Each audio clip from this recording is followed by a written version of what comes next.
My name is Jessica Couch. I'm a fashion technology expert. I go to conferences and do research so that you don't have to.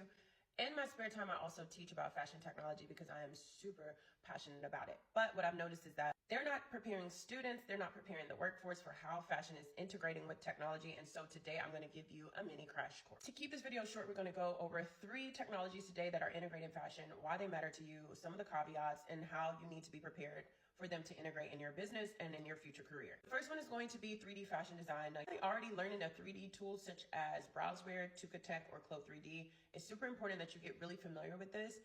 While you're in school, you'll have a time to learn it and kind of get help. Once you get on the job, they're not giving workshops or anything for these tools. So when I did my roundtable at PI Apparel, a lot of the companies that have implemented tools like Browseware said that there's no one there to teach them. So only a small group and percentage of people really know how to use it. So it's being underutilized. So if you enter an organization knowing how to use 3D design software, it kind of gives you a boost. If you're already in an organization and you learn how to use 3D design software, I'm sure it will give you a boost too.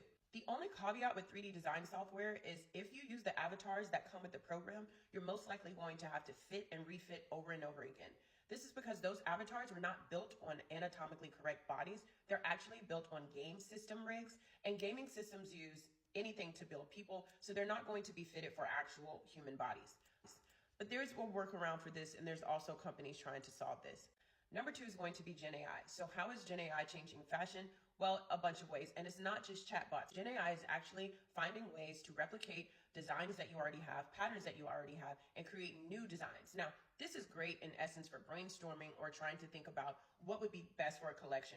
But if you combine this with data, you can create assortments based on how your previous shoppers were buying your items, body types, whatever it is that you've identified that you want to create a clothing line behind. Using Gen AI in that way will actually put you ahead of the game. You don't have a huge photography team and you're not in studio all the time shooting product every day. That's a role for Gen AI. It can be super helpful. There's nothing scary about AI, y'all. There's nothing scary about tech right now. So absolutely pay attention to it. The third thing we're going to cover today to keep this video short is going to be parametric pattern grading. This has been one of my favorite technologies of all time because if you've ever had to make anything custom or you've ever had to change patterns for different body types, this is a tool for you. What this technology allows you to do, take a batch set of body measurements, enter it into a system, and it automatically upgrades your pattern pieces. And just get excited about that, then maybe this is not the information for you. But for everyone else who's ever had to do custom patterns and sent your patterns out to someone to get this done, and it takes about 3 to 4 weeks, and now you're waiting for 6 weeks to get a garment made, you can understand why this is a headache. Plus, it's 2024. It shouldn't take 6 weeks to get anything done. I don't care if it's a suit, a wedding dress, or whatever. If you're interested in doing custom garments, parametric pattern grading